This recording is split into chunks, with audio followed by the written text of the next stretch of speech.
Hey everyone, thank you so much for coming to today's session. All of our other cohort members have said that this is one of the absolute most helpful sessions, and we're super lucky to have Brian here. No, you deliver though.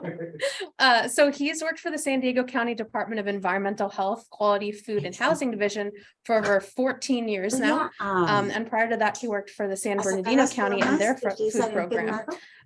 He started his environmental health career as a temporary summer pool tech, finally working his way up to his current position as a division chief. In addition to his bachelor's of science degree, he also has a master's degree in business administration and is a registered environmental health specialist with the state of California. He is the San Diego County subject matter expert on home-based food businesses, which includes cottage food operations and microenterprise home kitchen operations, and focusing on program development and legislative analysis for these two programs. More recently, he spearheaded the efforts to develop the temporary MECO program in San Diego County, and he just knows all things food permits. So we're super lucky to have him here. Thanks for being here. I will start off with, usually this presentation takes me close to an hour or longer, but I'm going to shorten it down because usually the question and answer part is going to be the best part. So real quick, is anybody in a food business now? Raise your hands. Okay, so for those of you that have your hands up, anybody have a permit with our department now for their food business? Okay, well, my goal today is to give you a couple options for small startups, let you know what those permit requirements are, and stress to please go through our permitting process to make sure you go through the legitimate path to be a business, a food business here in San Diego County. So I'll dig right in. You can ask questions as we go. I have it broken up into sections based on each kind of program. It's a fluid presentation, so raise your hand if you got anything or hold it off till the end. I do have the chat up, so anybody that's online right now, type your questions in and I will glance occasionally at that and get to those. And then I think I've got a couple people that'll help me as well.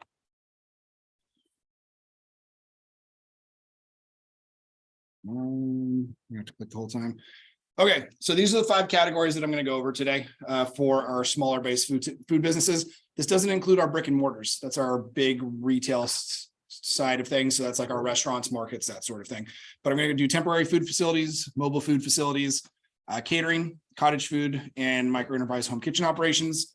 The last 2, like Roy said, those are our home-based business options. Been a couple new legislative changes on those recently that provided some additional allowances. So I should be able to touch on those as well, but we'll dig right in. So I'm starting with temporary food facilities. What are these? These are a food facility in operation, sells food at a fixed location as part of a community event. So that's like our fairs, festivals, December nights, 4th of July events. This is those booths that you would see setting up there and selling food. They do have to be tied to a community event. So you can't use a temporary event permit and just set up anywhere on the sidewalk that you like or any park or any other location in the city. You have to be tied to an organized event with an event.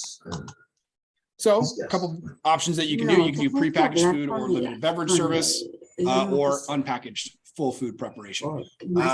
So I won't go through the full definition, but essentially is you're mixing and making anything that's open. You're going to probably fit in our unpackaged. Limited beverage service is really going to be for people like opening a bottle and pouring it into a cup for somebody. All right. So how do you obtain a permit for this one? Because they are temporary in nature. There's not a lot that we have to do ahead of time, except for paperwork. So we want your application submitted to us within 14 days. It gives us plenty of time to process that. You will probably have to do some standard operating procedures, but we built those into the application. So as you kind of lay out what you're doing, what you're selling, what kind of equipment, that's part of our review when you submit the application to us. You can get it to us anyways. We prefer digital now. That's how the world has pushed us in the past few years. So everything that we have online available for you guys is a fillable PDF that can be submitted to us via email. So you don't have to drive to our office, depending on where you live. It could be a pretty long distance. Now, with an annual permit on these, you do have to have a commissary. A commissary is going to be a permitted facility where you store your food, equipment in between your events.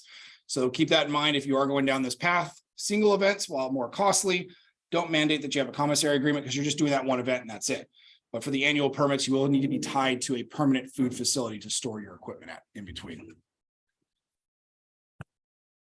All right, so I'm going to go over some quick operational requirements. I won't dig too deep into these.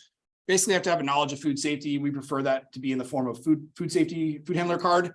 food safety manager certificate, or if all else fails, at least be able to answer some general questions on food safety while we come out to do your inspection. Do you know how to hold food properly? Do you know how to wash your hands? Do you know how to wash your dishes? That sort of thing. And I think, Roy, you do have a copy of this presentation, so you can share it out for anybody. So that way if I do skip over slides too quickly. Also, with these events, you do have to bring your own hand washing station because you're out in the middle of wherever. So that's a very easy setup. Igloo cooler, soap, paper towels, catch buckets, so you're not dripping all that stuff on the ground. But that does have to come with you and be the first thing you set up, because what we don't want you to do is start to handle food without washing your hands first. Yes, John, we will send out this presentation for everybody. Also, you need to protect your food from contamination. You're outside, right? So there's certain ways to do that. Usually that's an enclosure around your booth, mesh netting, overhead protection. Food has to be from an approved source, which means you can't make anything at home and bring it to a temp event, with some exceptions, which we'll get into for the home-based businesses. You've got to buy it here, right? So we have a lot of people that maybe live across the border because we are a border town. You can't bring things over from Mexico and have it be considered an approved source. Unfortunately, it has to go through the normal paths to bring products into the country. So everything you have to buy has to come from here. And an approved source means some permitted facility, whether by us or the state Department of Public Health. So some examples of enclosures. Like I said, you got to protect your food. So this image on the left is what it should look like. The image on the right is what we unfortunately see, and you do not. And you can imagine trees are around, people are around, stuff's going to fall into that food, and we don't want you to serve that out to your customers. You got to identify your booth. So in whichever way that is, most people will have these signs made. Some will have a little tabletop thing right in the front, but we've got to know who you are, and the public needs to know who you are. Now, permit fees. These were just recently updated in July. Every year we go through a process to evaluate our fees. And so these are new and accurate, and these will be the same for the next year until we reevaluate them again. So you can see for those prepackaged foods, we have single event permits and we have annual, also for the unpackaged. But if you're going to work 3 events in a year, you might as well get the annual. Yes, you have the higher cost with needing the commissaries, but there's a lot of flexibility on what kind of places you can use for those. Prepackaged is going to be less because there's a lower risk associated with that, less time we have to spend at your booth during the inspections, because you're not handling a lot of raw food, you're not doing preparation, and our job is predicated on mitigating and reducing risk so you don't get somebody sick accidentally with the way you're handling your food. We do have a swap meet vendor single location permit. This is very limiting though. So if you want to go work at a swap meet, you have to get a permit for every site you want to do, and you can only sell prepackaged non-potentially hazardous food. So it doesn't give you a lot of variety, but that is another option that's part of our temporary event program. And like I said, we want these submitted 14 days beforehand. And if not, there is a late fee that gets added on. So that's just tacked on for us to have to process this in a quicker turnaround time before the event you're operating at. So please, if you're going to go down this path, don't get charged the extra $180 just for being a little bit late. Get your information into us 2 weeks ahead of the event. All right, that's it. I went through that quickly, but that's the nuts and bolts. Anybody here interested in doing the temporary event path that has any questions? Yes. You mentioned that you have to have a commissary for the annual event. Yes. To store your food, but you also have to cook the food at the commissary. You could, but you could also cook it at the event. So the event is set up to let you just store it there in the cold form or in dry form on storage racks, and then bring it all, you can do your prep on site. That's what the booth enclosure is for, right? You're protecting that food from the elements, so you can do your chopping, your cutting, you can cook it, you can hot hold it, do all that inside of the booth. But that just means you have to bring more equipment out. So if you can pre-cook a lot of stuff and have less equipment to carry out, because you've got to tote this from where you park to where you're setting up, that's what you can kind of evaluate as what you want to do. But yeah, you can do both. All right. Mobile food facilities, sidewalk vending, compact mobile food operations. There's a lot of names that get tossed around with this program. A lot of them are due to new legislation. Our program has always been the mobile food program. New legislation created a term called a compact mobile, and I'm going to focus on that type of operation more. So our whole mobile food program covers trucks. So if you guys have ever seen the big food trucks out there, restaurant on wheels, essentially, I'm not going to focus on those as much today. They are a From what I've heard, those are very expensive to start up, but it has a lot of the same requirements as our permanent restaurants do. So I'm going to focus on what we have classified as a compact mobile. A lot of people see this as sidewalk vending these days because that does give you options to sell food or merchandise. And so we'll touch on a couple of those options here. So if you are selling anything out in the general public, that's not part of the temp event, right? So the mobiles now, you can be anywhere. You got a little bit of flexibility. You still have to have a health permit with us. There's only one new exemption that does not require a health permit, and that's if you're selling less than 25 square feet. So imagine your tabletop here of prepackaged, non-potentially hazardous food. So if you've got a little folding table or a cooler with sodas or water in it, you can go anywhere in the county from our standpoint and sell that without a permit. Once you go beyond 25 square feet of space or shift into stuff that needs refrigeration or heat to control bacterial growth, you need to go through a permit with us. Now, that's from DEHQ side of things. Each city has restrictions and requirements for you to be a mobile operator. They will say where you can park, how long you can park, whether it's in a private lot, whether it's on the sidewalk, and whether you need additional permits to do so. City of San Diego just passed a new ordinance. I don't know if it's new anymore. It's probably about a year and a half in. That says you need to get a permit through them to be a sidewalk vendor. So they have additional requirements that you'll have to look into. So we say you meet retail food code, you can sell anywhere in the county.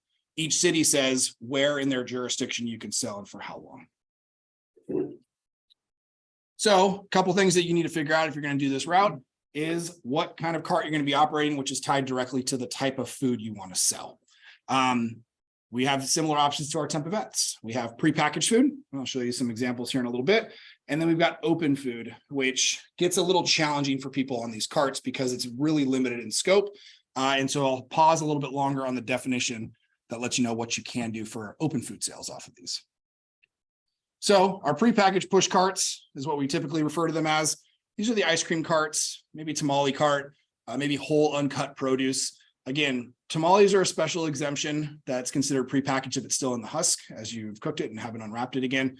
But for the most part, we see this with ice cream and produce carts, chips, snacks, that sort of thing, bigger than 25 square feet. Now, tamales, no matter what size, because they're considered potentially hazardous, there is no exemption for that. So you always have to have a permit if you're going that route. All right, so our open food, we call them sometimes beverage carts, limited food prep carts.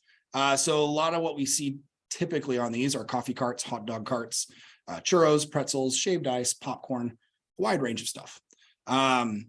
There are restrictions in our state food code that says what you can and can't do on these carts. So it's a little bit challenging. Sometimes business models don't fit into what the state says you're allowed to do on these carts, because again, it's still open aired in a sense. It's small. Everything has to fit on this. You don't have the infrastructure you typically would with a permanent facility that's got the 3 compartment sinks, hand washing sinks, everything like that. Now, one thing you have to make sure you do before you even come to us is find a commissary location, right? If you're doing open food, same with our temp events, you've got to be able to store that food in a permitted food facility. That can be a restaurant or a facility dedicated just for mobile cart support. And you're going to store your cart there as well. I think I've got a slide in here that talks about some other options because there is some new legislation that lets you store carts at home, but not the food. So that still means you have to have 2 different spots. You can't store your food at home unless you're tied to a cottage food operation. So part of the submittal process for the approval is we have a letter that you get signed off by whatever place you're going to store your stuff at. So they write their health permit on there. They say, yes, I'm giving them permission to store and use my facility for their cart operation.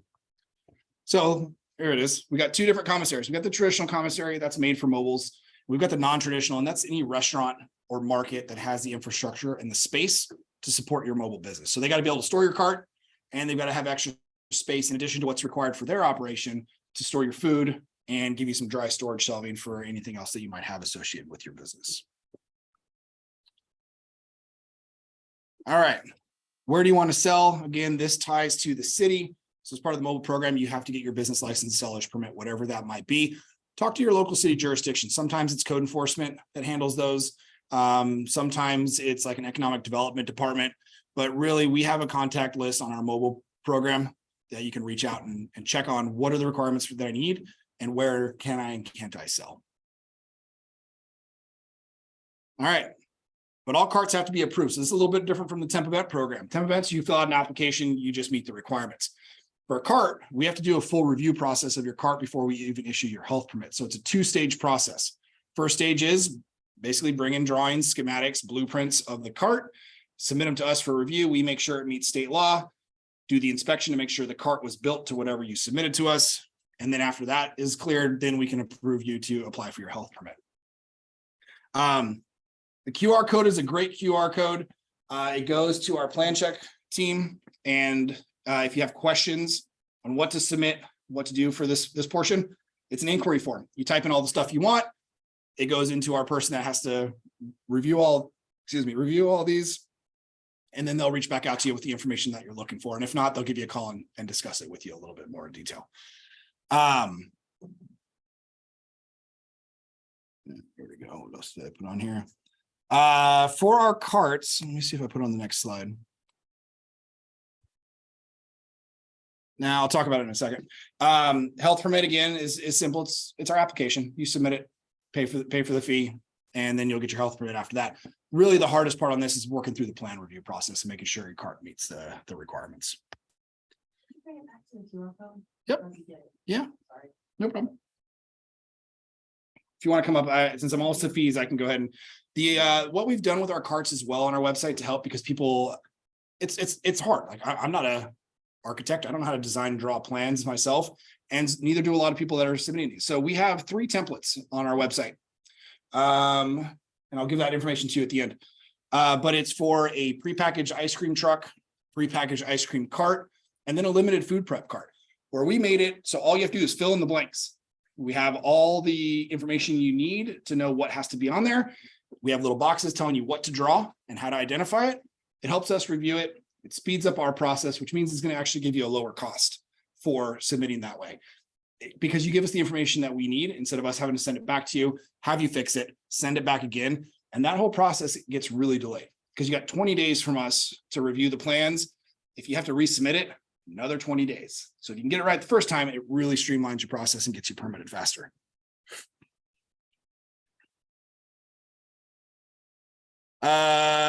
Gyro, we will have to talk later on yours. He should not be out of the office until November. So that's a little bit odd. So let's connect afterwards on yours. Okay, did that one. So here's our fees. We've got the plan submittal fee. So this is the 2-part process. Like I said, it's a bit of a significant difference, right? So if you're using the template, a little under $400. If you're going through the main submittal, it's over $500.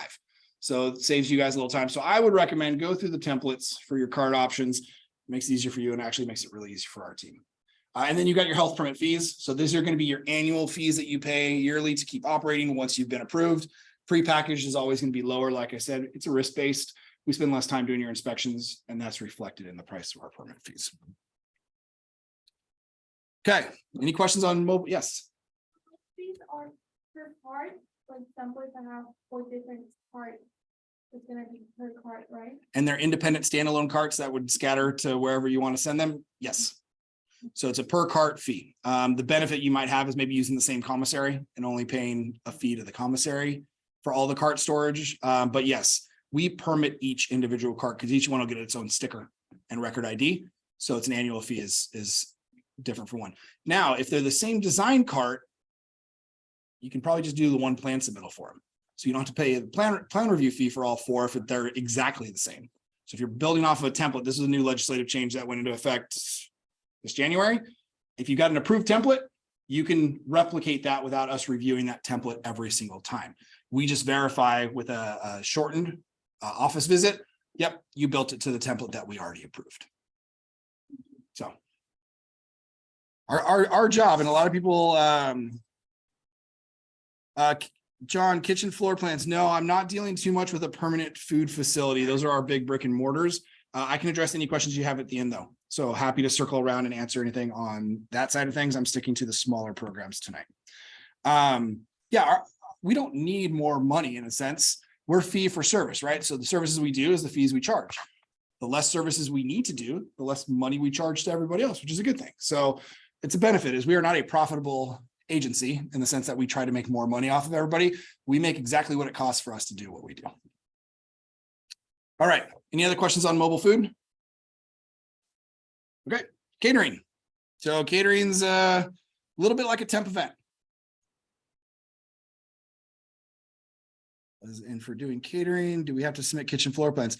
I think I might answer that here in this section. So let's see. If not, John, I can circle back around on the catering.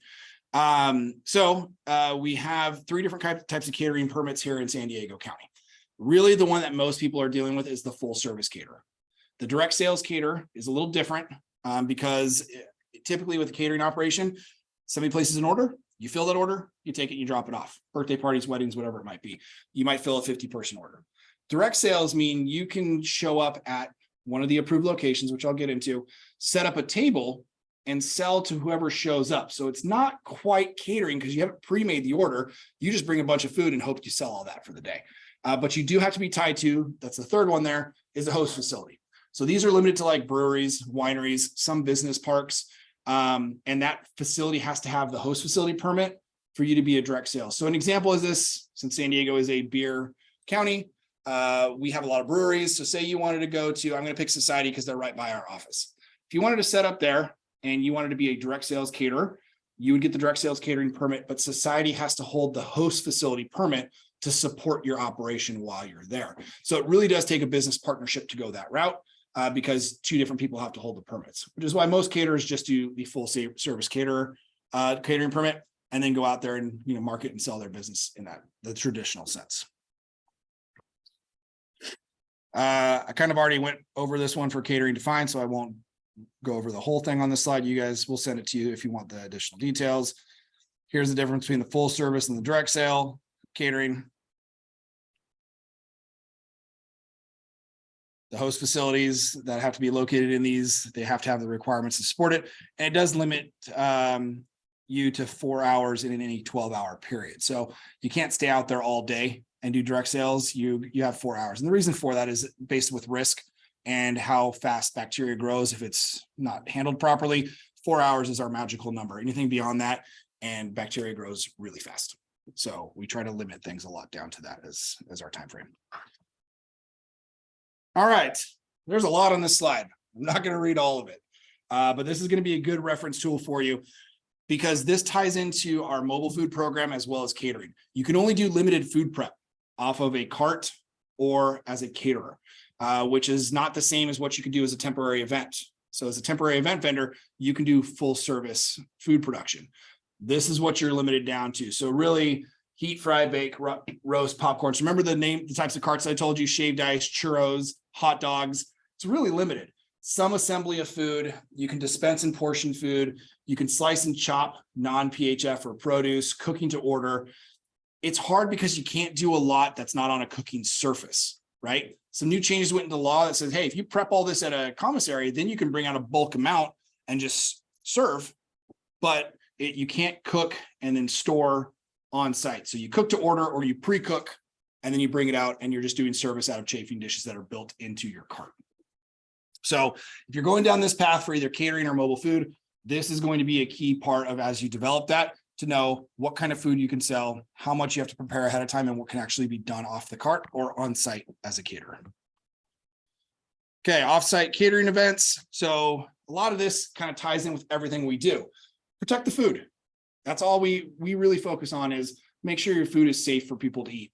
So all of these are kind of good recommendations to follow. Don't reuse plates. Have overhead protection so stuff doesn't fall on your food. Make sure people aren't leaning over, touching, grabbing it themselves. I'm not sure how many people I've seen. I saw a video about a mobile vendor out in the SDSU area that, people reached over and grabbed their food. I will tell you two things. One, the cart wasn't designed and permitted, because if it was, we would have it built to protect them from happening. But two, you don't want people randomly touching your food, because then you're going to serve that off to somebody else, and who knows what's on their hands, who knows what they're going to be introduced to that. So same with catering. A lot of people like to lay things out on the table. You guys should be serving that out. Unless you're dropping everything off and letting them handle it, Protect the food. You don't want to end up with an outbreak, because then we get the phone call and says, hey, I went to this wedding event, my whole family got sick. And then we trace it back, and then we end up calling whoever the vendor was and researching to see what could have caused that. And then, really is just making sure anything not served at the end of the day should be discarded. You really don't want to keep stuff if you're catering, because the temperature control and the risk associated with that is too high to save that and reuse it for another day. So bring what you need. Don't bring too much extra. So you could use an outdoor barbecue or wood burning ovens as part of your catering operation if you'd like. Now for this, similar to what we do, we want a plan check application because, and John, I think this is going to answer your question a little bit. We are going to review the place you're using as your base of operations for a commissary. So a caterer has to work from a permitted commissary. So while we don't require you to submit plans as a caterer for the kitchen, we're going to go do a field evaluation of that kitchen. Make sure that they have the space to fit you, has the storage space, refrigeration space, and that they have all the infrastructure. And if they already have a permit with us, chances are they already do. And so we have a lot of kitchens that we call incubator kitchens, shared kitchens, where it's just people using this for catering options, and they don't really have a front retail side to it. SOPs, those are our standard operating procedures. You got to tell us what you're doing, how you're doing it, and what you're doing it with. We'll do that, evaluate it from paper and say, yep, that looks good. Good luck out there. The commissary agreement, spec sheets, if you're using equipment, stoves, ovens, flat grills, whatever it might be. We want to see your menu to make sure you're staying within the limited food prep. Food safety manager certificate is a requirement on this. So we do want to have you guys properly trained before you start the business, or a food handler card for your employees. And then a log really is just keeping track of what you're selling, how much you're selling, what events you're going to. It helps us with traceback. Whenever we have to do any foodborne illness investigation, helps us know how many other people potentially could have been impacted, or where you sold it, and are you really the caterer that this person is calling about. So it helps to kind of make sure you keep all the records of what you're working on. So John, I hope that kind of answered your question for the catering. You don't have to submit the kitchen floor plans. We do an on-site evaluation of whatever kitchen you're using for your commissary. So here are the fees. It's broken down by a lot of options though. We have the office consultation, that's to review all your paperwork first. We have the field consultation, that's to go out and assess your site. And then the plan check plan submittal there. The only reason I put that there is if you want to start the brick and mortar that other caterers will come and do. You're becoming a food facility, much higher cost, much more detailed. That actually does require plans to be submitted, and they're very detailed. We don't have templates for food facilities. They've got to be designed and built by somebody that knows what they're doing. Then you've got your operating permits. So your full service or direct sales catering, that's annually. It's a little under $700 a year. It's very close to what our food facilities pay, but a little bit lower. The host facility permit. So if you're going to partner up and do direct sales catering, your host facility is paying a $200 a year permit fee to support your business. If you happen to have a permitted restaurant and you want to do catering from that restaurant, you don't pay extra fees to cater. It's part of the permit you already have. So restaurants are allowed to cater as an extension of their normal business. Okay. Before I move on to our home-based businesses. Oh, I'm doing good on time. All right. Before I move to home-based businesses for cottage food, any questions on catering? If you go back to the previous slide. The fees? Yes. Okay. So the full service catering, direct sales, I know that it's $686 for each one. So would you get each one hypothetically? You can do both under one. And it's a one-time fee? One-time fee. Okay. So what we tag in our system is indicating that you are doing both, but in order for us to clear you and approve you to do direct sales, you got to submit the information for your host facility. But yeah, you can do both under the same permit. It's just us flagging your record to say you do traditional and direct sales. Okay, cottage food operation. This one, I don't know. I've lost track of the years now from when these started. But what's a CFO? That's my acronym. I'm going to use MECOs later because otherwise it gets really long. This is producing and selling non-potentially hazardous food from your home. So this opened the door for the first start of a business out of your home where you're not paying overhead or renting out space. However, it's very limiting. You can only sell prepackaged non-potentially hazardous food. So non-potentially hazardous food is the stuff you find on the shelves in a grocery store. It requires no refrigeration or no heat to control the temperature on it. So we call it shelf stable is another word. And you do have to package and label it appropriately. And there's very specific requirements on how to do that. So when you go to the store and you notice anything, there's always going to be that label, ton of information on it. It's very similar for the cottage food, but one of the key things that you put on there is you're identifying that this was made in a home kitchen. So people that are buying it know where this was produced. Products, everything's labeled for direct or indirect sales. Direct sales is kind of what it sounds like. You are the person giving it to your end consumer. And you could do that through the mail now. You can deliver it. They can pick it up from your home. If you do indirect sales, that means you found a store that's willing to carry your product. And so you sell it to them and they sell it to their customers. It's a great option. You're pretty much having somebody else do most of the work for you and bringing in their customer base. But the challenge is it is made in a home kitchen as opposed to where the consumer confidence sometimes falls in. I want to see something that's made at the commercial level. So we have some cottage food people, that's our class B, that have gotten partnerships with local coffee shops, local markets. They put their product in there. It's on the counter shelves, depending on what it is. There are caps on how much you can sell.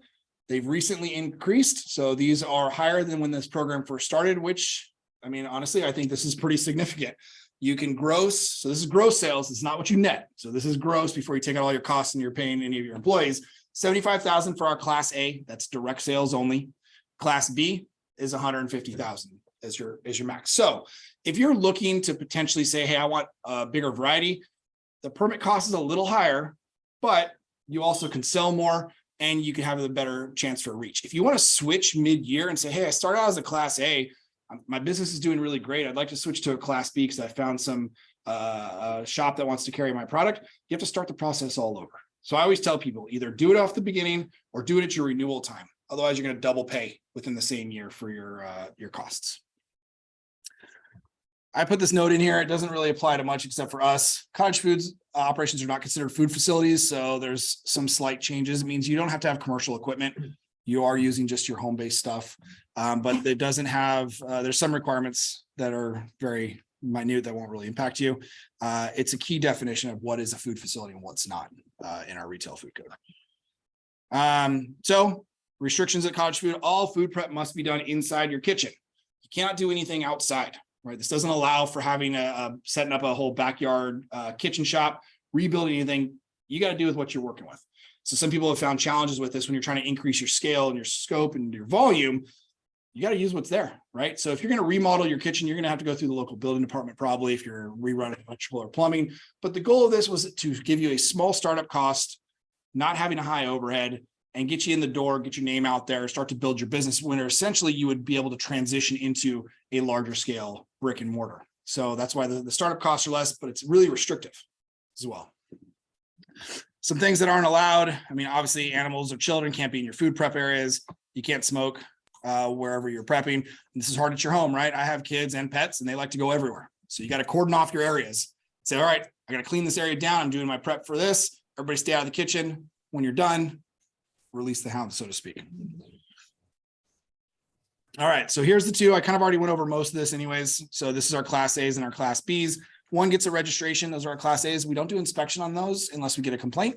The class B does get an annual inspection at the time that we permit you, as well as that. And that's just us checking to make sure that you're following good food safety practices in your home. So approved products. Do I have two slides of this one? I do not. One slide. The state maintains it. So the state California Department of Public Health is the one that maintains what products you can sell or not sell as a cottage food operator. We have no control. We just regulate and make sure you're following this. So you can see from this list, baked goods, candy, fruit, jams, nut mixes, vinegars, mustards, powdered things. You can repackage other stuff into another product if you want, or if you're buying it in bulk and just repackaging it, your label says repackaged in a home kitchen instead of made. But like I said, this is stuff you find on the shelves in your bakery. It's very specific on your frostings. They can't have eggs, cream, or cream cheese because those are high risk, potentially hazardous items. They taste delicious, but you need to make sure they're refrigerated. So that's why they're not allowed to be used, which a lot of people that started this kind of said no, because I make a delicious real cream cheese frosting and I want to keep that. It's not the same as when you start to get into I'll call them a synthetic frosting, but not the natural homemade that has all the good stuff in it. So our application on this one, there is a business license or a home occupation permit that's required. Each city is different. We provide you the contact information for each of those cities on our website. You submit the application packet, sample labels for your products, anywhere up to 10 we'll take. We just want to make sure that you understand what needs to be on those labels. We don't need to check them every time you bring in a new product, but as long as you understand how to build it, we just say apply the same thing to everything else you do. Most people are not subject to the water testing report. If you pay a water bill to somebody, this doesn't apply to you. This is only if somebody lives in a rural area and you're on a private well. We do require that you submit water testings for that well to make sure it's safe and drinkable, that you're using in part of your operation. A lot of options on food safety training. There's a food processor course, a food safety manager course, and our food handler course. So a lot of options. And you can have up to a full-time employee as well, equivalent. So you can have 2 part-timers, 1 full-timer. Family doesn't count. So if your household members or your family members, you can convince them to work for you. You don't have to count them as your 1 employee. You can still hire somebody else out. So this is everything that has to go on a label. I'm not going to go through most of it unless you're really going to look for a cottage food operation. But essentially you're telling people what's in the product, where it was made, what it is. And I'll actually show you some label examples of this one. Nutritional labeling. If you ever notice on the side where it says like, sugar, fat, carbohydrates, if you make a nutritional claim on your product, you have to put that. So I always tell people, don't make nutritional claims. So people like to say it's gluten-free. Unfortunately, free is the key word. Say anything's free, low, reduced, fewer, high, less, more, good source of, light, you're going to need to have a nutritional label made up. So I'd say stay away from that. Organic labeling of your products does require special approval from the state. So a lot of people say, hey, this is organic. Well, there's an organic program, and I believe it's USDA that regulates that. And so you're gonna have to get certified to have an organic product. So if you want to go that route, it's a good selling tool, but you have other requirements that are going to need to be met for that. But you can say things like made with organic ingredients, right? Don't hold me to this, but I think on the last update, even if you label an ingredient as organic, they still want you to go through their organic program. Because we had a lot of people that did the same thing. Like it's like made ingredients, organic honey. You're still making an organic claim. So I think that's where they want to make sure anytime you make that claim, it meets because there's strict requirements on what you do for an organic product. So here's some label samples that I made up. You can have a single label. You can have split labels, depending on how you want to market or sell your product. It does have to be packaged. This is challenging for people that make wedding cakes, right? It's got to go in a box, and then it has to have a label available. If you sell to a store that uses it as an ingredient, they have to keep your labels available for anybody upon request. So it doesn't happen very often, but say you make, brownies, and somebody takes that brownie or cookies and they make ice cream sandwiches out of them. Because they're selling the ice cream sandwich, they still have to have on their menu board, the cookies were made in a home kitchen, and then they'll have to have your label information available for the customers to see. All right. So if you're going to go work at a temp event, community event, farmer's market, and you're just selling your packaged product, you don't need a second permit. So this is really good. This gives you another venue to go out and direct sale. However, if you want to do sampling that's unpackaged, you're going to need that temp event permit that we started with in the first part of the presentation and pay the fees for that. However, your commissary is your home. So this is one thing where you don't need another commissary because you're using your product that you're approved to do out of your house. So here's our fees. Our class A is lower. This is one of the few, Miko's is the other one. We have a staggered fee structure. The initial fee is higher because there's more that goes into the review process. The annual is a little lower because there's less that we do as part of that program. So class A's initial is 223, renewals only 90. The class B 506, the renewal is 347. Remember, that includes the annual inspection. So that is going to take more time for us to handle and manage that program. And so that is reflected in the cost. All right, Miko's, this is my last one, guys, and then I'll open it up for Q&A from everybody. So what is a Miko? It's basically a restaurant out of your home. So it could be a house, it could be an apartment, it could be a condo, it doesn't matter. It has to be your primary residence, and it has to be permanent. So unfortunately, no RVs can be used as part of a Miko. But if you live in a mobile home park, those are permanent. You can still operate that as your primary residence. We have got a couple people that have asked if they can run it out of an RV, and we have to say no. New update in the middle. This used to be a lower value, but a law just passed, I think got signed last Friday. So you can sell a maximum of 30 meals per day or 90 meals a week.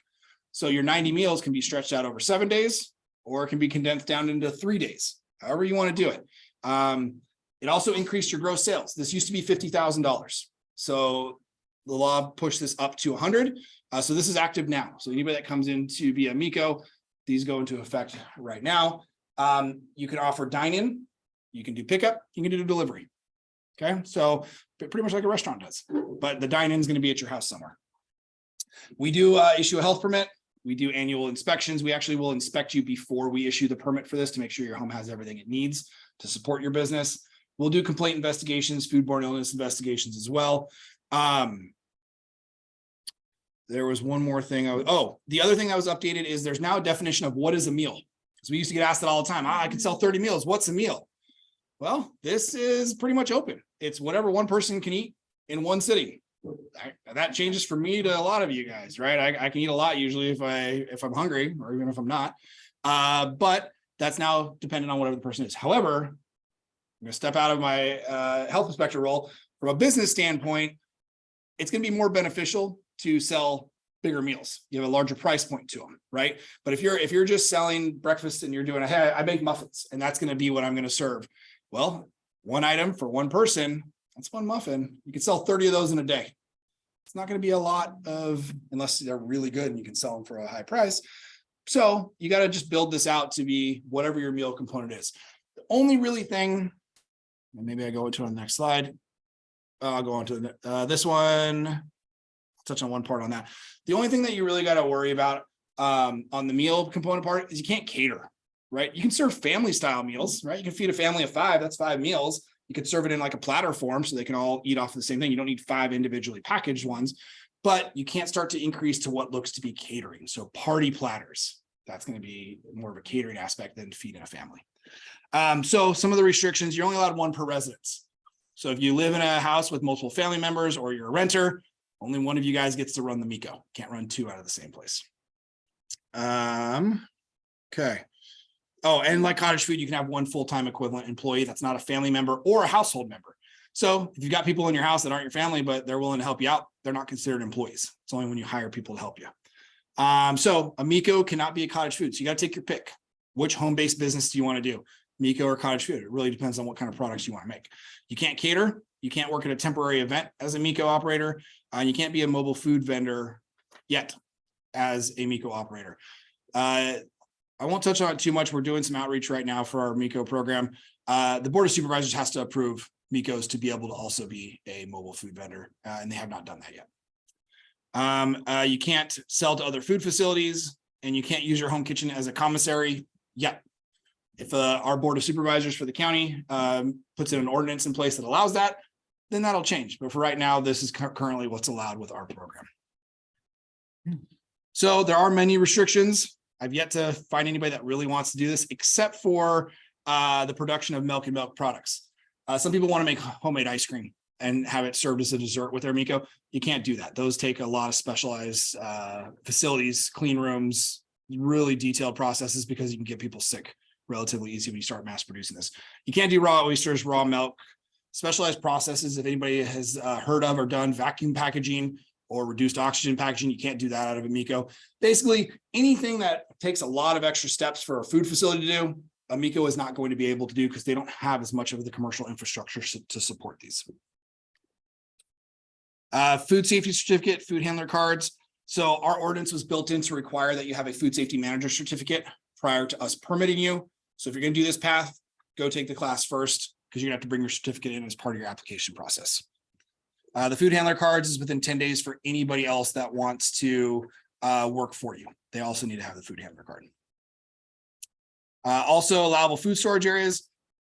You can use detached rooms, which is different than our cottage food program. So you can store stuff in your garage or ADU, that's an accessory dwelling unit. You can store things outside if you want to on a covered patio, as long as it's in a sealed refrigerator or freezer. And really that's for food protection. Think about what's outside: bugs, rodents, roaches, things that carry disease. We don't want them getting in your food, so you got to compartmentalize everything. It's safer to have it all in your house, but there are allowances where you can set up your garage to have extra storage space in those refrigerators and freezers. Can't use your sleeping quarters for food storage. So If you need extra space in your house, you gotta kick somebody out of a room or not have a guest room available. But living rooms are not considered living quarters, sleeping quarters. So if you wanted to convert part of your living room as an extension of your kitchen for dry storage, I've seen some people do that.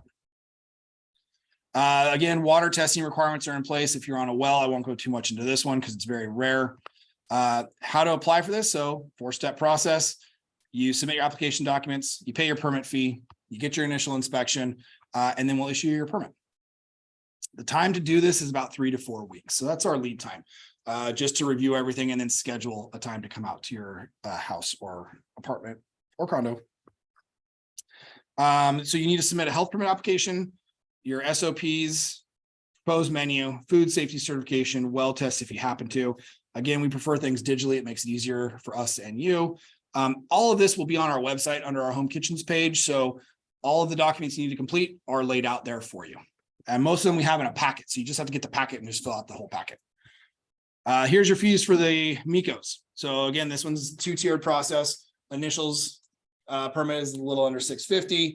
Annual permit is $322. If you're making major changes to your procedures, and we're going to ask you to resubmit those, we do that as an hourly rate. It doesn't happen very often, but if you're changing a single menu item because it's seasonal and you're like, oh, hey, I want to add this to my whatever I'm doing, we're not asking you to resubmit your standard operating procedures. If you're making big changes to your menu, you're actually changing your whole theme, different kind of cooking equipment needs to be used, you're expanding, whatever it might be, we're going to want you to resubmit that. So we have it on file knowing what we're going to expect when we go out to do your inspection. All right, this is my last slide. Contact us. So we've got our plan check unit, phone number, email, inquiry form on the QR code. Honestly, I got to ask, who scanned the QR code earlier that I showed? Where did that take you? I didn't. Okay. I just did it. I wanted to listen in. Oh, I know where that took you. I know what that one was for. That one was for a tree to show you all of our mobile documents. Yeah, to a link tree. Link tree. Thank you. All right, good. This one takes you to the inquiry form. So if you have questions for our plan check unit, if you call or email them, we try our best to get back within 24 hours. We have a high volume of calls that come in. Scan this, it'll walk you through some questions and we could probably just send you the information you're looking for, most times. And that's our goal. So you'll get a faster response and a more directed response. Because if you call us, then we have to call you back and hope that you're there when we call. Otherwise, we're playing phone tag. So this is a good way for us to kind of get information back and forth. Our permits unit, that's for any applications for your health permit. Temporary events, we have specialized technicians that handle all of the application processing and questions. So if you have questions prior to your event or you need help filling out the application, reach out to us. We have somebody for our cottage food program as well that's dedicated to it. General info down there at the very bottom. That's for any and all questions. That's somebody that can answer your questions like I'm going to try to do this afternoon. They're one of our actual field inspectors that are just there to help you navigate our processes. And then the last is our website. If you go to our food, drop down for the menu, pick the food program. There's food, there's plan check, there's home kitchen operations, there's temp events. Just pick the link of the program you want to do. Everything that we think you need is probably on there. If you can't find it, call the right number and they'll either email it to you or walk you through how to find it. Okay, I'm going to leave this one up just for anybody that needs to do them, and I will open it up to questions. So I got one question on the chat. It says, I have a hot dog cart. Can I still house my cart at home upon approval apart from my commissary? Yes, you can. That's a new law, but it's going to require us to come do an assessment of your house and approve you to do that. So you will schedule an inspection through our plan check unit. Our plan check unit to have them come do that home assessment, but we will still need to make sure we have your commissary on file to show where you're storing your product. If you do want to relocate your hot dog cart after storing it at home, you have to have a new evaluation. So it's very site specific as written in our state law. Yes. Like an example, like I'm making tamales at home, right? And do I need an external commissary for my? How are you making tamales at home as part of a Miko? Mhm. Okay. You do not need a commissary because your Miko is your permitted operation. So Okay. you can make them, sell them. Those each one, 2-plate meals, maybe with some sides, salsa, whatever you want to do with them.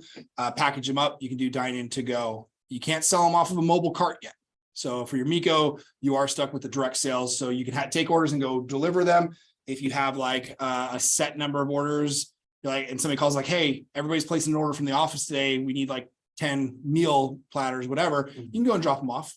and then hand them out to everybody. So, but yes, you can use that. That is your commissary specifically for the Miko, because that's all you're doing is making that food like a little restaurant. Perfect. But the cart part of it, gotta wait. Not yet. Not yet. Check our website though, if you're interested for our home kitchen operations. We have 2 public sessions that we'll be talking about what options we're going to present to our board.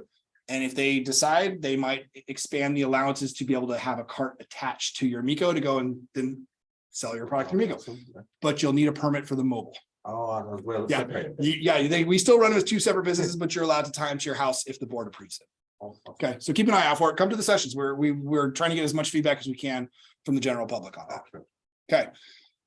How long do you have to wait to get the cart? You said for the Miko, you can't do a cart. Yeah. Oh, yeah. Well, we're taking the information to our board in November. It's usually a 2 hearing process, so I don't have the exact date yet. We present, they will discuss, deliberate. It's political process for San Diego County, and then they'll come back for a second reading because they want to make sure they have a chance for the public input, because they'll say, here's what we'd like to do. And then they'll let the public have their input time, and then they'll make their final vote on that. So if they do vote, it could go into effect as early as our temporary program ends in February. So I'm going to guess February would be where it would roll over into a full-time program. If the board opts not to continue with the Miko program, come February, everybody that's permitted as a Miko will have their permits inactivated. So we are in a 2-year temporary program that's coming to an end. So if you're looking to start into a Miko, my recommendation would be wait a couple months, see what happens with the decision with our board, and get it started. Now, if you're ready to go now, we'll permit you now. You got now until February to start selling up to 90 meals a week, 30 a day with 100K. Do it if you want. It's there. But there might be some changes. I don't know. We don't know what the board's going to do, but it's very hard to not be business friendly in the county. And our board has been very supportive of small business development. So they were in favor of doing the temporary program. So I'm not sure, but I don't think that it will be turned down. Whether or not they add extra options on there, that's an unknown, because this is all brand new that came with new legislation this January. Okay, I'm going to go in the back online, and then I'll get you there. In terms of what you said, as far as permitting those tamales, Yep. what about if you have food that's wrapped in banana leaves or in tamale wrappers and it's not tamale? Unfortunately, our retail food code specifically calls out tamales as being prepackaged. Okay. If it is not a tamale and it's original inedible husk, then it would fall into our open food category. So it's just not considered prepackaged food. I know there's a lot of stuff that is done the same way. I know, but our food code was very specific with like hot dogs and tamales have extra special accommodations written in there. Okay, hold on. Go up on this one. Okay, I got one here. John, can we put up banners for some of these home businesses? No. There are restrictions to signage outside of your home. Those are really land use considerations. So those are code enforcement, but it does say you can't have your outdoor signs on your front lawn. So you can't turn your lawn into the advertisement. You've got to advertise through other platforms to do that. Let's see. Give me 1 second. Can it be stored covered outside or need a garage or storage unit? Yes, if you're talking about the mobile storage at your home, I'm hoping I'm saying your name is Gyro, but it might be Hyro. Yes, it can be stored outside, but we're going to evaluate how. It does need to be covered. It does need to be protected from any use. However, some cities have restrictions on storing equipment outside as part of your business. So we do have a thing on our website that will let you know what those restrictions are. They may say you can't store anything and it has to be in your garage. Some may say you can't store this in your garage because you can't displace your car. And then that way your car has to be parked in the street, displacing public parking. So there's a lot of different things, but that's going to be partially us, and for us for the food safety side of things, city for the not. Derek, I'm coming back to you after I work through my questions. Let me get to lady in the pink shirt in the back. So what happened if they discontinue Miko, like all these small businesses will have to rent an industrial kitchen and sell from the kitchen, or it's gonna? Yes. I'll let her speak to it from the industry side of things. I'm the third party. Really well. There's a lot of fun in it. They've opened up 60-something new businesses. I don't see. I agree. I don't foresee them the if is whether they're gonna add additional allowances onto the program. I agree. It's hard for them to say no to something that's helping small businesses. So I would say that's probably not a high concern. I just lay out all the options for people. So don't panic. If you're already a Miko, you're not gonna lose your business immediately. And I agree with what Roy has said, is the way the landscape is going for this out there. I wouldn't expect it to happen. We have big meetings with the supervisors, all of that. We've got no indication. Good. All right, I'll circle around. I'll come back. DoorDash, what about if, can I get orders, No, that's what I was. no third-party delivery. Now you can advertise on it and take orders from a third-party platform. Roy knows this more than I do. You can have somebody help you market and sell the food, but they can't deliver it for you. So you can't go through DoorDash, can't do Uber Eats, can't do Grubhub. You've got to be, The one delivery. you got to be the deliverer. You got to find that family member who's got the car that you're going to send them on your deliveries. So yes, all right, up front. Okay, so with Miko, you can't do farmers market. You cannot. You would need a separate permit, and that follows all of our temporary events is our farmers market, and you have to meet all those guidelines. So you couldn't use your Miko as your commissary because it's not approved for a temp event permit. Okay, also, can I use my living room as another part of my kitchen? What do you want to do in the living Have my own space there. room? I'm gonna probably say no. The most we're gonna do, because it's now I'm shifting to food safety wise, you can have like dry storage or like a rack where you've got like equipment that you would store, but you can't turn it into a prep area. Because those areas we would still identify as not a safe place to prepare because of public access, carpet, couches. We want you to be in a kitchen. So your kitchen still has to be shifted over into preparation zone versus non-preparation zone. Okay, and one more question. Can I use an electric oven that it's not the one from my house? You mean you have an additional one that you're plugging in? Uh-huh. Are you running new electricity to power it? Because most electric ovens need like a 220. No, it's one. It's a 110 plug-in. 110, yeah. I'm gonna leave that to fire and building authority. Mhm. We don't regulate the equipment side of things, but those do pose an inherent fire risk. Building department might require additional more if you're having plug-in use. But for us, you can, but if you're bringing a giant commercial oven, it's not made for you to bring in commercial equipment. Okay, all right, I'm coming back around. Hold on. Waivers as it relates to military or veterans. This is a specialized one. We currently have if you are military with an honorable discharge, you have your DD 214 paperwork. There is an allowance to waive your permit fees as long as you are the sole owner and are not operating under an LLC or an incorporation. It has to be you as the ownership. So you just have to bring in all your paperwork when you apply for your permit for us to waive those fees. I'll get back to John in a second. Okay. I saw something in the back. I'm going to work my way back this way. I know I got you. Okay. For Yes. Mikos, can I barbecue or smoke out in the backyard? You can barbecue. Barbecue. Open it. Barbecues are approved for outdoors. Wood burning ovens are approved. The smokers is where you turn into a little bit of a problem because it's not considered a barbecue. So, yes, in the middle. Yes. Okay. So we do charcuterie boards. Okay.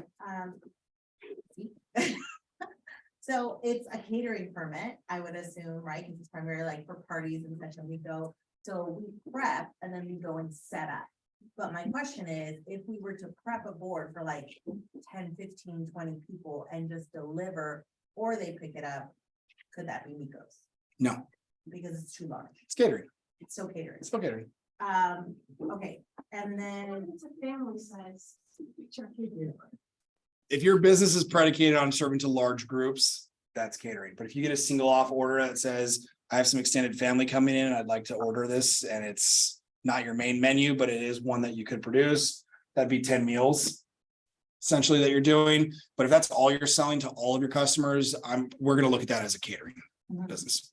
so, and then the question is like, if we were at a brewery to do like a beer and charcuterie event and such, that would be the direct sale catering and then the host facility. Unless it was a special event where they pre-ordered a set number and gave out tickets as part of it. So when people came, they're not paying you for your food. The brewery's already bought it from you.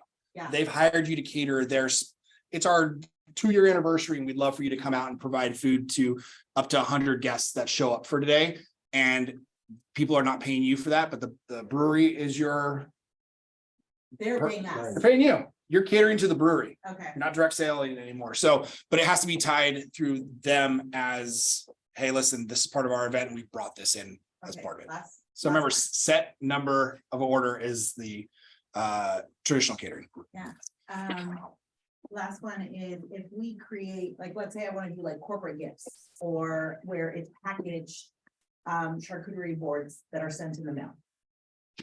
How do you get the cheese to last on these things? They're packaged cheeses. Okay. And- Okay, you're like Hickory Farms. Yes, Okay. Corporate gifts. it could be, it's anybody who would order gifts to be shipped in. If you start doing wholesale in the sense of online ordering gets a little tricky with us because it depends on where you're shipping it to. You're crossing state lines, FDA gets involved in your process. Internal, you're going to be you need to work out of a commercial kitchen for it. Potentially hazardous food, so you can't be cottage food. Nico's, you're not selling meals locally. So you're going to need to go into a commercial kitchen and do it as like almost like a wholesale business. You could probably run it as an independent, just your own business, but you have to make sure you're shipping only within the state of California without triggering new effects. We'd probably loop you into our state Department of Public Health program for their processed food registration program to see if you need to get permits through them or us. And so we'll basically discuss who you fall under based on how they've evaluated your retail component to it. One last question, I'm sorry. You talked about how obviously a charcuterie board is completely out in the open, right? And so we put utensils for people obviously to not touch it, but you said like. Protect it. Protect it, right? If Like, you there's drop it, nothing if you in drop it off, Yes. they do whatever they want with it. That's there. If you're there serving as a caterer, which some caterers do, they stay and they serve their food off to whatever they're ordering. You need to make sure you're kind of serving people off. Yeah. But if you're filling a catering order and you drop it off and they're just like, all right, thanks for the order, and everybody's just gonna pick at it, that's them now. You're not in control of it anymore. It's like to-go orders from restaurants. Can't control the temperature on that when it finally gets home or how long it takes them to eat it or do whatever. Once you've handed it off and you're no longer in control of it, we put that onto the responsibility of that. I see you back there.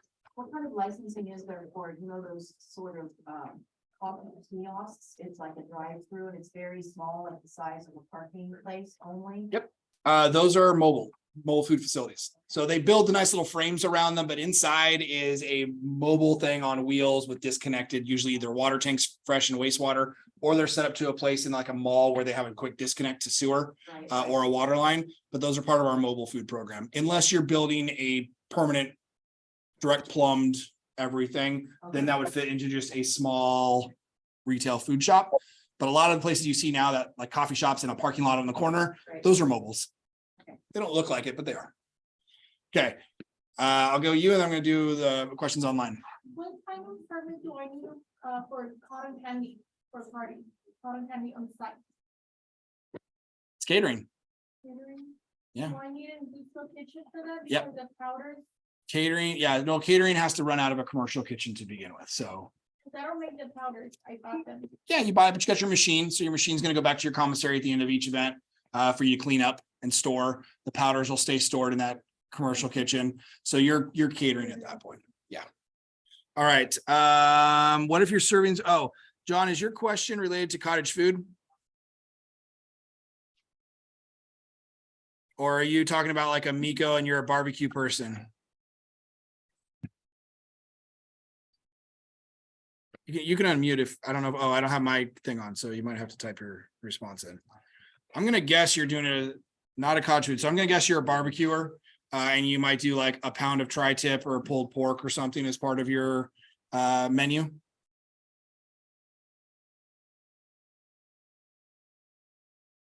Okay.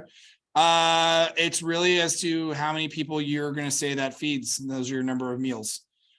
So it's not a weight based for Miko's, it's really a meal based. So I mean, not many people can eat a pound of meat for dinner. We might try sometimes, but I don't think it's that easy.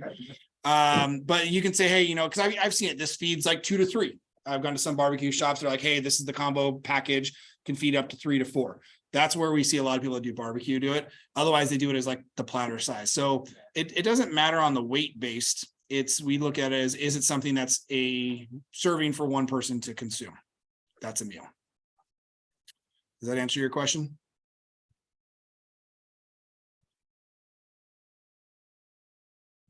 How about seafood? Seafood. Hold on. I'm gonna unmute. I'm gonna turn my speakers on because I'd rather talk this one out with you. Okay, John, can you unmute? Let's see if I can hear you. Can you hear me now? Yep. All right. So what do you walk me through? What are you trying to do?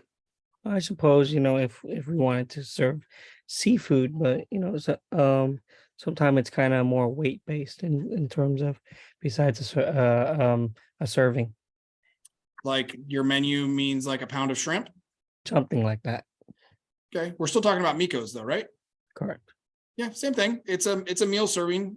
Weight doesn't make a difference for it. It's what can be eaten by one person in one sitting is considered a meal. So however you want to package that up, that's what we review as part of your SOP, as part of your SOP. But if you're saying, hey, I'm just selling like 3 pounds of delicious shrimp, seasoned shrimp, it's not really a meal. You're doing that's kind of bulk food, and we catering style, we wouldn't approve it. Copy that. Does that help? Mhm. Great. All right. Guess I'll just leave my speakers on in case somebody wants to unmute themselves.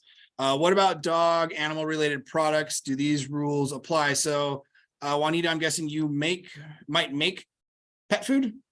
Okay. We don't regulate pet food. We don't regulate pet treats either. So that is an unregulated process by us. Pet food may go through the State Department of Public Health for it. They might have a program that does pet food if I'm not mistaken, but I might be. So you'll want to reach out to the California Department of Public Health to see if they have any regulations on pet food production. And by pet food, I mean treats or food. All right. Okay. Questions in the room? Yeah, I'll come. Actually, let me take him and I'll come back up. About the pound of shrimp you mentioned earlier, what if it's like crab, where it's heavy, sure, but that's barely any food? I know you can get a nice 1.5 pound, 2 pound crab and somebody can eat that in a sitting. Really, here's what I look at. If you're going to go to a restaurant and you're going to look at their menu, that's what you could sell. So if the menu item is like catch of the day, lobster, market price, this is the weight, that's the meal that they're ordering. Add the sides to it and there you go. You got your one meal and that sell that for whatever you want. So yeah, absolutely. The only seafood you can't deal with is shellfish. So no oysters, mussels, or clams can be done out of a Miko because of the risk associated with them. So, but yeah, you can certainly do that as like a crab platter. Now, if you start getting into a seafood tower, that's an appetizer, but how many will that feed, right? Because you already know, like one person's not eating a seafood tower. They're like, hey, seafood tower, could be the appetizer that goes with 3 other meals. It's how you design your menu, because people can have a 3-course meal and have it be one meal. You can have 5 things in a meal for somebody: app, entree, dessert, coffee at the end if you're doing cappuccinos or something. They're, that's their whole meal. So it's not just one item that constitutes the meal. It's if I go and think about going in a restaurant, you order your meal. That's what you want to kind of model it after. Yeah. Okay. This might be tricky, Okay. but can you give workshops? If I make desserts, can I give like a workshop of decorate your own cake, for example? You want to be like, it's a cooking class. Okay. You want to do this at where? In my house? And are they involved in the preparation and cooking of their own food? No, not necessarily. Just if they want to decorate their cake or cookies. So the Mikos has a provision in there that says you have to protect your food from everybody else accessing it unless they're actively participating in the process. So if your Miko meal that you are creating has them be hands-on, then they have to be hands-on with their food only. Yeah. But that's their meal. So hopefully they're making something that's small enough that can be considered their meal. Yeah. So they can be involved in the process, but you can't really do just cooking classes out of your home and then give them the food afterwards. It's got to be tied to, are you giving them a meal? Are they paying for that meal? Mhm. However you want to display, chefs say, hey, step up to my chef's table and I'm going to cook food for you. Benihana is a great example for it, right? They're going to cook in front of you. You might learn, you might talk to them as you're making the food, and then you can give it to them. That's just the presentation. So you're still providing a meal of some sort to them. But if your business is saying, hey, I want to teach you how to make a certain item, it's skirting a fine line, right? Because your cooking schools, you can't really do out of your home, especially if you're giving the food to people. If you're teaching them and they're coming and they're walking away empty-handed, Like they take what they make. so you've got to tie it to either, is this their meal for the day that you have involved them in the process on, or that they've watched you cook and you've explained it as you cook, to kind of say, hey, here's what I do and here's what you can do when you do this on your own. But then those are your meals for the day, right? To each person, however many people show up. So you'll be limited to the 30 of whatever that meal item is. Okay, so it is. It's possible. Okay. Your SOPs are going to lay out that whole process for us. So and we might ask a bunch more questions for it. Okay. So it's a specialized thing. It's possible. There's a lot. You just have to build some more specifics into it. Thank Okay. Give me 1 second. Yeah. I'm trying to go back and forth between online and in person so I don't leave anybody out. Okay, meal can be more than single. Oh, yeah. If I have a mechanical cooler smaller than 25 square feet, can I serve cocktails like seafood cocktails without a permit? No. Potentially hazardous food, not able to be served without a health permit. So the only thing that you can do without a health permit is prepackaged non-PHF. That the cooler is nice because it makes it cold for whoever's going to buy it, but it's not required. So you could not, if you want to do any kind of seafood cocktail in a cup, you're going to need to have a cart, and you're probably going to be doing all that prep work at the commissary, packaging it all up and then keeping it in the cart that has the mechanical refrigeration, but it'll go through the plan review process and then the permitting process to do that. I hope that answers your question. I've got it unmuted. So if anybody has a question online and wants to just ask it out loud, I've got my speakers on so I can hear you as well, save you some typing. I got a question. So I have a mechanical cooler, but it's digital. It's not NSF approved, but it still holds below. It goes below 0 up to freezing, and it can also be used as just a regular refrigerator. Does it need to be NSF approved, or as long as it holds temps to the required temps for the food? It's a good question. If you're going off of a mobile cart, everything has to be NSF approved and certified. Okay, So got it. Just you're making gonna have sure. to Got it. Yeah, build it out with the commercial equipment, and then you'll need the power source attached to the cart. Right. all Right. that. Commercial. Awesome. Okay. All right. In the back. Last week I submitted my first application for a push cart, the ice cream cart. Okay. I use those for parties. I really don't sell at any. Walk wherever we go. Kids party, they like the cart. So, they asked me to schedule the appointment for inspection, but I didn't proceed with that because I guess they need me to put the logo, what it is in the city. Is that right? So that's the identification of your business. Yes, all carts that you do with us. So kind of like I showed you with the temp event, where you had to have your name on there. Carts have a very specific requirement of name of your business, the address that it's your commissary, city, state, each has like 3-inch and 1-inch letters.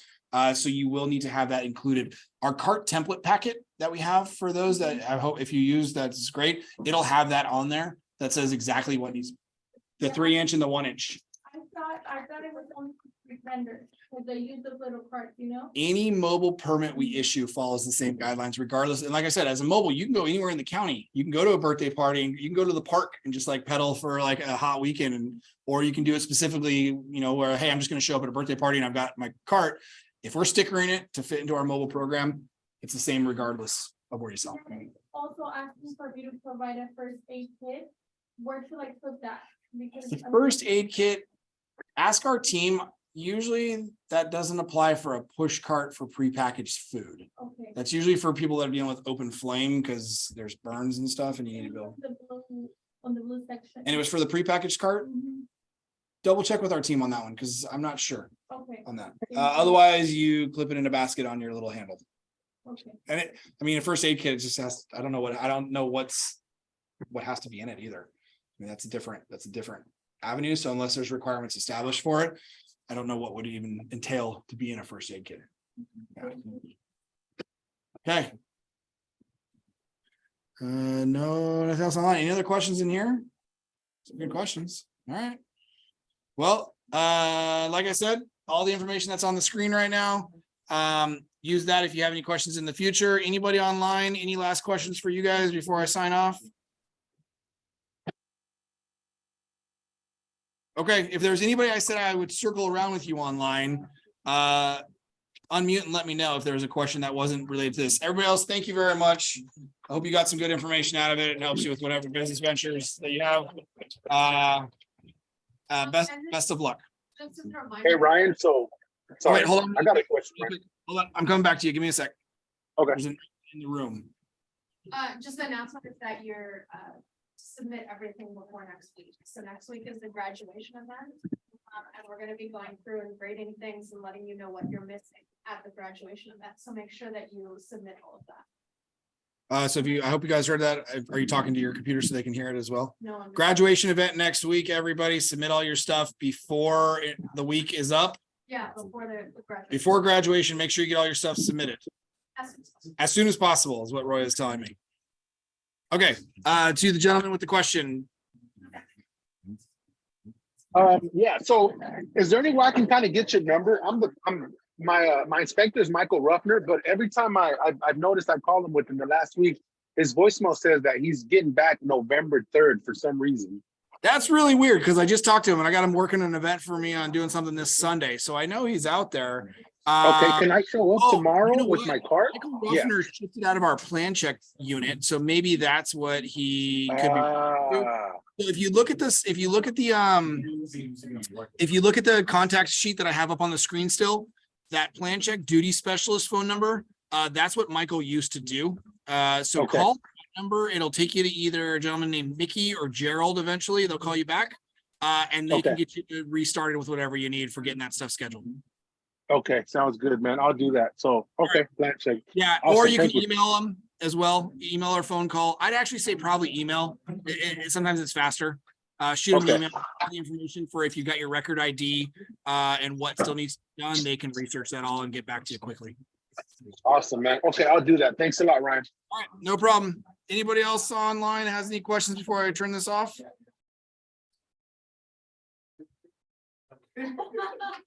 Okay, if you do, email us on any of the contact information I have up here. Thank you, guys.